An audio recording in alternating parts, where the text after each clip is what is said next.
বন্ধুরা, আজকের গল্পটা অন্যরকম হতে শুরু করেছে, তাই পুরো গল্পটি শোনার অনুরোধ রইল।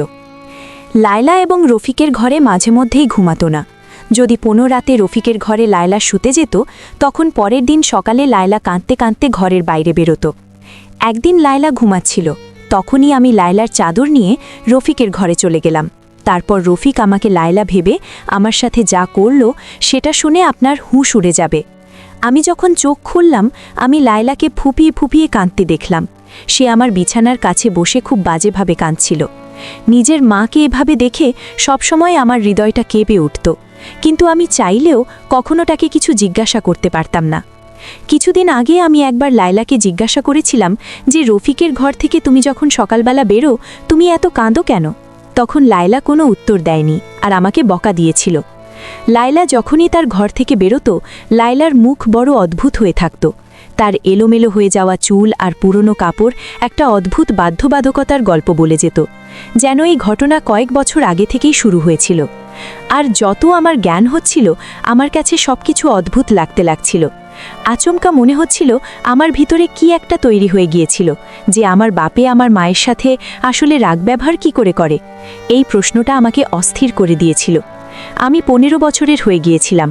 এখন অনেক কথা আমি ভালোভাবে বুঝতে পারি। লায়লার কাঁদতে থাকা চেহারা দেখে আমার কোনো এক বাধ্যতা নির্দেশ বলে মনে হতো।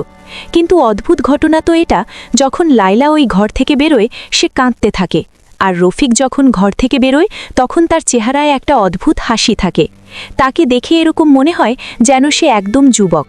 রফিক কিছু না কিছু গুনগুন করে কথা বলতে থাকে, মনে হয় যেন সে ভীষণ খুশি। আর লায়লার অবস্থা তো এমন থাকে যে লায়লা রফিকের ঘর থেকে বেরোনোর পর দ্বিতীয়বার তার সামনে যেতেও ভয় পায়। সে তার জলখাবারটাও আমার হাত দিয়ে তার ঘরে পাঠিয়ে দেয়, নিজে সারাক্ষণ রান্নাঘরে দাঁড়িয়ে থাকে আর কান্নাকাটি করতে থাকে, আর না হলে বাথরুমে নিজেকে বন্ধ করে নেয়। লায়লার অবস্থা দেখে দেখে আমার ভীষণ মায়া হয়। আমি ক্লাস 10-এ পড়তাম, আর জলখাবার দেওয়ার পরে নিজের স্কুলের জন্য ঘর থেকে বেরিয়ে যেতাম। কিন্তু পুরো সময় আমার মাথার মধ্যে লায়লার চিন্তা ঘুরতে থাকত। আমি কখনো সকালবেলা রফিককে চিন্তায় থাকতে দেখিনি। তাকে আমি সবসময় সকালবেলা খুশি মনে জলখাবার খেতে দেখতাম, আর তার মুখ দেখে মনে হতো সে ভীষণ খুশি। যখন কিনা লায়লাকে দেখে মনে হতো যে কোনো মুহূর্তে লায়লার কোনো কিছু হয়ে যেতে পারে। মাঝে মধ্যে আমি জলখাবার বানানোর সময় লায়লাকে কাঁপতেও দেখতাম। আমার মন চাইতো যে আমি লায়লাকে জিজ্ঞাসা করি, রফিক রাতের বেলা এরকম করে কেন যে তোমার এইরকম অবস্থা করে দেয়? কিন্তু রফিকের নাম করলে লায়লার চেহারায় ভয় দেখতে পেতাম। লায়লা অবশ্য প্রত্যেক রাতে রফিকের ঘরে ঘুমাতে যেত না, বরং সে আমার সাথেই ঘুমাতো। কখনো কখনো তাকে রফিক জোর করে নিজের ঘরে নিয়ে যেত, আর লায়লা বারণ করত, কিন্তু রফিক তার কথা শুনতই না। রফিকের আওয়াজে ভালোবাসার এমন মিষ্টতা মিশে থাকত যে যেই দেখত সে অবাক হয়ে যেত। কিন্তু আমি খুব ভালো করে জানতাম রফিক লায়লাকে নিজের সাথে নিজের ঘরে নিয়ে গিয়ে নিশ্চিতভাবে খুব বাজে কিছু করত। আর যে কোনো সন্তানের কাছেই তার মাকে কাঁদতে বা কষ্ট পেতে দেখা ভীষণ মুশকিল হয়ে দাঁড়ায়। আর আমার ক্ষেত্রেও এই একই ঘটনা ঘটেছিল। না আমি পড়াতে মনোযোগ দিতে পারতাম, আর না আমার ঘরে মন লাগত। আমার হৃদয় চাইতো যে আমি কোনোভাবে আমার মাকে রফিকের ঘরে যেন না যেতে দেই, কিন্তু আমি কোনো রকমভাবে রফিককে না করতে পারতাম না। রফিক তো আমার সামনে লায়লার সাথে খুব ভালোবেসে ব্যবহার করত। ঘরের পরিবেশ আমাকে এমনভাবে বিরক্ত করে দিয়েছিল যে আমি হাফ ইয়ারলি পরীক্ষায় খুব বাজেভাবে ফেল করে গেলাম। আমি লায়লা রফিককে রেজাল্ট বলিনি, কিন্তু আমার বন্ধু অবাক হয়েছিল, কেননা আমি পড়াশোনায় ভীষণ ভালো ছিলাম। সে বারবার আমাকে জিজ্ঞাসা করতে লাগলো যে আমার হুঁশ কোন দিকে থাকে। আমি তাকে আমার লায়লা আর রফিকের ব্যাপারে বলে দিয়েছিলাম। তোমার বাবা ইংরেজি সিনেমা দেখে না তো? তানিয়া হঠাৎ করে প্রশ্ন করল। আমি হচতাকিয়ে তার দিকে দেখতে লাগলাম। এবার আবার কি উদ্দেশ্য? সে অদ্ভুত নজরে আমাকে দেখতে লাগলো, যেটা আমি বুঝতে পারলাম না। সে কথাটা বদলে দিল। আমি যখন বাড়ি ফিরলাম, লায়লার খুড়তুত ভাই সজীব কাকু বসেছিলেন। উনি দুপুরবেলা আমাদের বাড়িতে আসতেন। লায়লার ছোটবেলা থেকেই তার সাথে ভালো বন্ধুত্ব ছিল। লায়লা বলতো যে তারা দুজনে ছোটবেলায় একসাথে থাকত। এরপর সজীব কাকু আলমামুরা চলে গেল, আর লায়লার বিয়ে রফিকের সাথে হয়ে যায়। আর আমি তাদের একমাত্র মেয়ে ছিলাম।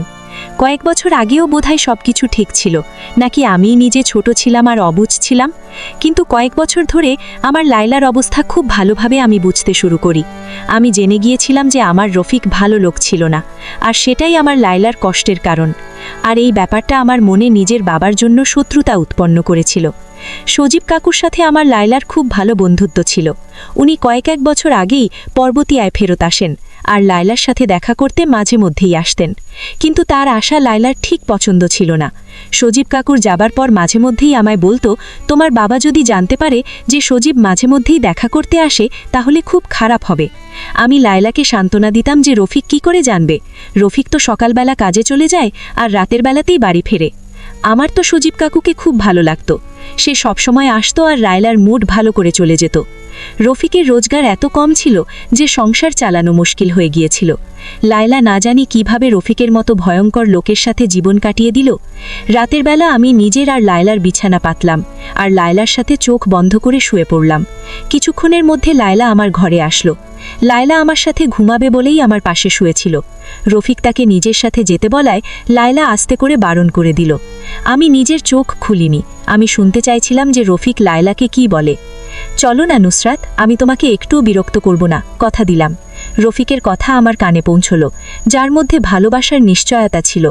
আমি যাব না তোমার সাথে, তুমি সবসময় আমার সাথে এরকমই করো। এটা বলে লায়লা আরও একবার বারণ করে দিল। বলল, তোমার তো বোঝা উচিত যে আমাদের মেয়ে বড় হয়েছে, সে এখন প্রশ্ন করতে শিখেছে, কিন্তু তোমার এই ব্যাপারটায় কিছুই যায় আসে না। লায়লা আস্তে করে রফিককে এই উত্তরটা দিল। রফিক জোর করে লায়লার হাত ধরে লায়লাকে বিছানা থেকে তুলে তার সাথে নিয়ে গেল। আমার ভেতরে অদ্ভুত অস্থিরতা কাজ করছিল। রফিক না জানি লায়লার সাথে কি করত, আর তানিয়ার ইংরেজি সিনেমার সেই কথাটা আমার মাথার মধ্যে আটকে গিয়েছিল। 2 ঘন্টা হয়ে গিয়েছিল কিন্তু লায়লা ফেরত আসলো না। আমি জল খাবার জন্য রান্নাঘরে গিয়েছিলাম। লায়লা কিছুক্ষণ পরেই আমার পেছনে চলে আসলো। আমি একটা গভীর দৃষ্টিতে লায়লার দিকে তাকিয়ে রইলাম। দেখলাম লায়লার চুল এলোমেলো হয়ে গিয়েছিল। যেই ঘটনাটা আমাকে চমকে দিল সেটা হলো লায়লার কামিজের ফেটে যাওয়া হাতা। লায়লা বুঝে গিয়েছিল আমার অবশ্যই লায়লার দিকে তাকানোর কারণ, তাই সে তাড়াতাড়ি নিজের ওড়না দিয়ে হাতটা ঢেকে নিল। আমার সামনেই লায়লা সকালবেলা ভালোভাবে জামাকাপড় পরেছিল, কিন্তু তারপর হঠাৎ লায়লার জামার হাতটা ফেটে গেল কি করে। লায়লা আমাকে জিজ্ঞাসা করছিল যে আমি এত রাতে কেন জেগে আছি। আমি মিথ্যে বাহানা বলে দিলাম যে আমি জল খেতে এসেছি। লায়লা আবার আমার সাথে আমার ঘরে চলে আসলো। আমি ঘুমানোর জন্য চোখ বন্ধ করেছিলাম, কিন্তু আমার কানে লায়লার ফুপিয়ে ফুপিয়ে কাঁদার শব্দ আসতে লাগলো। আমার হৃদয় চাইছিল যে আমি উঠে নিজের মাকে আমার মনের মধ্যে আসা সমস্ত প্রশ্ন জিজ্ঞাসা করি, কিন্তু আমি আমার জায়গায় চুপচাপ পড়ে রইলাম। পরের দিন রফিক সকাল সকাল এমনভাবে তৈরি হয়ে নিজের ঘর থেকে বাহির হলো যেন কোনো যুবক ছেলে। রফিকের রোজগার অনেক কম ছিল, কিন্তু রফিক সবসময় খুশি থাকত, হাসতে থাকত। কাজের জন্য সে এমনভাবে তৈরি হয়ে যেত যেন কোনো বড় লোক। সেটা আমি আমার রফিকের দিকে আর চোখে তাকালাম, যার প্রতি আজও আমি ঘৃণা অনুভব করি। রফিকের সামনে জলখাবার রেখে আমি স্কুলে চলে গেলাম।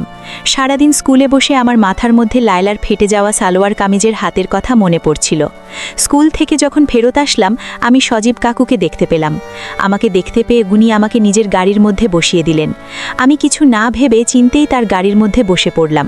সজীব কাকু বলতে লাগলেন, আমাকে বলো তোমার কি কি অসুবিধা হচ্ছে, তুমি কি ভাবতে ভাবতে নিজের মধ্যে হারিয়ে যাও। আমি এত আবেগী হয়ে গিয়েছিলাম যে আমি সজীব আঙ্কেলকে সমস্ত কিছু বলে দিলাম। আমার কথা শুনে কাকু বলতে লাগলো, তোমার বোঝার ক্ষমতা আছে, তোমার বাবা ভালো নয়, তুমি নিজের মাকে নিজের বাবার হাত থেকে স্বাধীনতা কেন ফিরিয়ে দিচ্ছ না? কতদিন পর্যন্ত তোমরা দুজনে তার অত্যাচার সহ্য করতে থাকবে? সজীব কাকু ভীষণ ভালোভাবে আমাকে উপদেশ দিতে লাগলেন, যেটা শুনে আমার হুঁশ উড়ে গেল। কিন্তু আমি তো রফিককে ছাড়ার কথা কখনো ভাবতেই পারি না। রফিক আমার সাথে কখনো বেশি উঁচু গলায় কথা পর্যন্ত বলেনি, তাহলে আমি রফিককে অত্যাচারী কিভাবে বলতে পারি?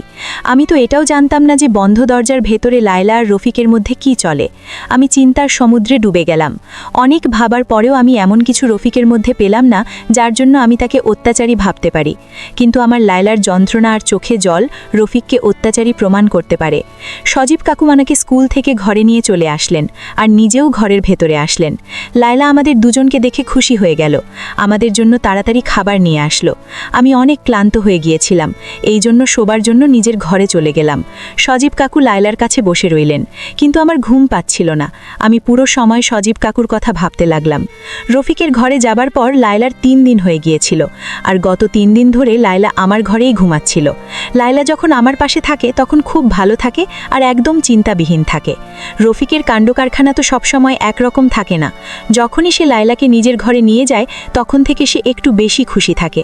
রফিক 4র্থ দিন লায়লাকে আবার নিজের ঘরে নিয়ে গেল, আর আমি পুরো রাত অস্থিরতায় এপাশ ওপাশ করেই কাটিয়ে দিলাম। লায়লা যখন সকালবেলা রফিকের ঘর থেকে বের হচ্ছিল তখন সে ভালোভাবে হাঁটতে পারছিল না, আর সে একটা পা মেঝেতে ঘষে ঘষে অনেক কষ্ট করে হাঁটছিল। আমি লায়লাকে জিজ্ঞাসা করলাম, তোমার পায়ে কি হয়েছে? তখন সে বলতে লাগলো যে ছোট ছোট ব্যাপারে নজর দিও না, আর খুব মন দিয়ে পড়াশোনা করো। যদি তোমার ক্লাস 10-এর রেজাল্ট ভালো না হয় তো তোমার বাবা তার জন্য আমাকে দায়ী করবে। লায়লার চোখ দিয়ে টপ টপ করে জল পড়তে লাগলো, আর সে রফিকের জন্য জল খাবার বানাতে চলে গেল। তারপর সে আর দ্বিতীয়বার রান্নাঘরের বাইরে আসলো না। আমি লায়লাকে জল খাবার দেওয়ার পর রফিকের কাছে আসলাম।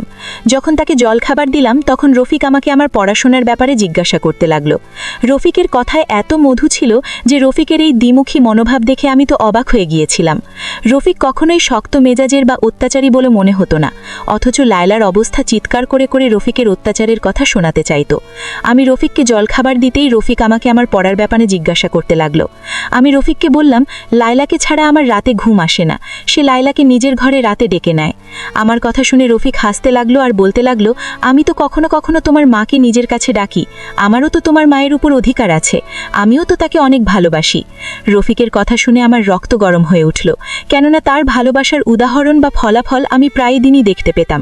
কিন্তু রফিককে কিছু বলার ব্যাপারে আমি ভাবতেও পারতাম না, এই জন্য চুপচাপ স্কুলে চলে যেতাম। স্কুলের শিক্ষক শিক্ষিকা পড়ানোর সময় আমাকে বোঝাচ্ছিলেন যে কখনো পুরো সত্যিটা না জেনে কোনো সিদ্ধান্ত নেওয়া উচিত নয়। অর্ধেক সত্যি কখনো কখনো ভীষণ ভয়ঙ্কর হয়, যা মানুষকে বরবাদ করে রেখে দেয়। আর শিক্ষকের কথা আমার মাথায় একটা জানালা খুলে দিল। আমি ঠিক করে নিয়েছিলাম এবার রফিকের পুরো সত্যিটা আমি জেনে ছাড়ব, আর তারপর লায়লাকে রফিক থেকে স্বাধীনতা দেওয়াবো। সজীব আঙ্কেল আমাকে কথা দিয়েছিলেন যে উনি সবসময় আমাকে সাহায্য করার জন্য তৈরি। আমার লায়লা একদম আমার মতোই ছিল। আমি 15 বছর বয়সী ছিলাম, কিন্তু আমি দেখতে শুনতে ছিলাম একদম আমার লায়লার মতোই। পরের দিন রাতে আমি নিজে লায়লাকে ঘুমের ওষুধ খাইয়ে ঘুম পাড়িয়ে দিলাম, আর নিজে আমার লায়লার চাদর মাথায় দিয়ে রফিকের ঘরে চলে গেলাম। রফিকের ঘরে একটা ছোট বাল্ব জ্বলছিল। রফিক অন্ধকারের কারণে আমাকে লায়লা ভেবে নিয়েছিল। আমার সৌভাগ্য এটাই যে নুসরাত আজ নিজে হেঁটে আমার ঘরে এসেছে। রফিক অনেক খুশি হয়েছিল, আর খুশি হয়ে আমার কাছে আসলো, আমার কাঁধ ধরে ঠিক নিজের সামনে বসিয়ে দিল। রফিকের সামনে বসে আমার তো হাত পা কাঁপছিল যে তারপরে আমার সাথে ঠিক কি হতে চলেছে, কিন্তু আজকে আমি পুরো সত্যিটা জানতে চাইছিলাম। রফিক বলল, নুসরাত, তুমি দূরে যেতে চাইছো, তাই আমাকে জোর জবরদস্তি করে তোমাকে নিজের ঘরে রাখতে হয়। আমারও তো তোমার উপর কিছু অধিকার আছে। আমি মানছি যে আমাদের মেয়ে যুবতী হচ্ছে, কিন্তু সে এতটাও ছোট না যে সে এটা বুঝবে না যে বাবা আর মা এক ঘরে থাকতে পারে। তুমি সারাদিন কাজ করে ক্লান্ত হয়ে যাও, চলো এবার আরাম করে শুয়ে পড়ো। আমি তোমাকে নিজের কাছে দেখে ভীষণ খুশি হয়ে যাই। অন্ধকারের কারণে রফিক আমার চেহারা দেখতে পেল না, আর রফিক নিজে আমাকে তার বিছানায় শুইয়ে দিল। সে অনেক আস্তে আস্তে আমার কাছে এসে কানের কাছে কথা বলতে লাগল। সে বলছিল যে সে তার রোজগারের কিছু অংশ আমার জন্য জমা করেছে, যাতে সে আমার বিয়ে দিতে পারে। এরপর রফিক যা কিছু বলল সেটা শুনে আমার হুঁশ উড়ে গেল। সে বলতে লাগল, আমি জানি সজীব আরও একবার আমাদের ঘরের রাস্তা দেখে নিয়েছে, কিন্তু নুসরাত, আমি তোমায় বলে দিই, ওই মানুষটা ঠিক নয়, আর তার উদ্দেশ্য ভালো নয়। আগে একবার সে আমাকে বরবাদ করার চেষ্টা করেছিল, আর এখন তো আমাদের ঘরে যুবতী মেয়ে রয়েছে, আর সেজন্য তুমি সাবধানতা অবলম্বন করতে ভুলবে না। রফিক এখনও পর্যন্ত জানত না যে আমি লায়লা নয়, বরং তার মেয়ে। রফিক অনেক আস্তে আস্তে করে আমার মাথায় হাত বুলাতে লাগল, আর কিছুক্ষণ পরে রফিক ঘুমিয়ে গেল। অনেকক্ষণ পর্যন্ত আমি দম বন্ধ করা অবস্থায় রফিকের পাশে শুয়ে রইলাম, কিন্তু রফিক তো অনেক গভীর ঘুমে চলে গিয়েছিল। আমি তাই চুপচাপ সেখান থেকে উঠে ঘরের বাইরে বেরিয়ে এলাম। রফিক তো এরকম কিছুই করল না যেটা আমি বুঝতে পারতাম। এদিকে সজীব আঙ্কেল এবং আমার লায়লাকে নিয়ে অনেকগুলো প্রশ্ন আমার মনের মধ্যে উঠতে লাগল। পরের দিন সকালে প্রত্যেক দিনের মতোই রফিকের মুখ এমন ছিল যেন সে রাত লায়লার সাথে কাটিয়েছে। আমি চুপচাপ বসে বসে রফিকের উপর নজরদারি করছিলাম, কিন্তু রফিকের আচরণে কোনো কিছু পরিবর্তন আমি দেখতে পেলাম না। স্কুল থেকে যখন বাড়ি ফিরলাম তখন ঘরের বাইরে সজীব আঙ্কেলের গাড়ি দাঁড়িয়েছিল। আমি সবসময় দূর থেকে তাকে সালাম করতাম আর তারপর ঘরে ঢুকতাম, কিন্তু আজ আমি চোরের মতো আস্তে আস্তে ঘুরে ঘুরে ঘরে ফিরলাম। লায়লা আর সজীব আঙ্কেল ঘরের মধ্যে বসে একসাথে কথা বলছিল। আমার উপস্থিতি তারা টের পায়নি। যা কিছু আমি নিজের কানে শুনলাম সেটা শুনে তোমার হুঁশ উড়ে গেল। আমি ভাবতেও পারি না সেই সত্যিটা যেটা জানার জন্য আমি উৎসুক ছিলাম, আর সেটা যে এত ভয়ঙ্কর হতে পারে। লায়লা সজীব চাচুকে হেসে হেসে বলছিল, আমি নিজের মেয়ে নুসরাতের মনের মধ্যে তার বাবার বিরুদ্ধে পুরোপুরি ঘৃণার বীজ বুনেছি, আর এবার তো সেই দিনটা দূরে নেই যখন সে আমার মেয়ে তার বাবার বিরুদ্ধেই দাঁড়াবে। ওই বুড়ো আমাকে জোর জবরদস্তি করে নিজের সাথে সম্বন্ধে বেঁধে রেখেছে, কিন্তু এবার আমি স্বাধীনতা চাই। সে আমাকে ঘরের মধ্যে নিয়ে যায় আর আমার সাথে কথা বলতে বলতেই পড়ে, কিন্তু যখনই আমি বাইরে বেরোই তখনই আমি আমার অবস্থা খারাপ করে নিই। আমি আমার মেয়ের মনের ভেতর ভালোভাবে এটা বসিয়ে দিয়েছি যে তার বাবা আমার উপর অত্যাচার করে। একদিন তো আমি নিজেই নিজের জামার হাতটা ছিঁড়ে দিয়েছিলাম। আমি চাইছিল যে যখন ওই বুড়োর থেকে আমি আলাদা হওয়ার বা আমার স্বাধীনতার কথা বলবো তখন আমার মেয়ে আমার ঢাল হয়ে যাক, আর আমাকেও আমার মেয়েকে যেন তার ঘর থেকে বেরোতে না হয়। আমার মেয়ে আমার নির্দোষিতার আর নিজের বাবার অত্যাচারের গল্প দুনিয়াকে শুনিয়ে দেবে, আর আমি আমার মেয়েকে নিয়ে তোমার জীবনে যুক্ত হয়ে যাব। সজীব আঙ্কেল হাসতে হাসতে বলতে লাগল, আমিও নুসরাতকে বলে দিয়েছি যে তার যখনই আমার প্রয়োজন হবে আমি চলে আসব।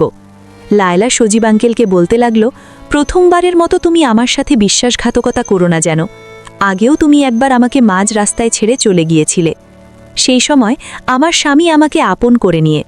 সজীব কাকু আমার লায়লার হাত ধরে বলতে লাগল, আমি অনেক বাধ্য হয়ে তোমার হাত ছেড়েছিলাম, কেননা আমার পরিবার এই ব্যাপারটায় একদম আমার বিরুদ্ধে ছিল যে আমি একটা বিবাহিতা মহিলার সাথে সম্পর্ক রাখতে পারি না।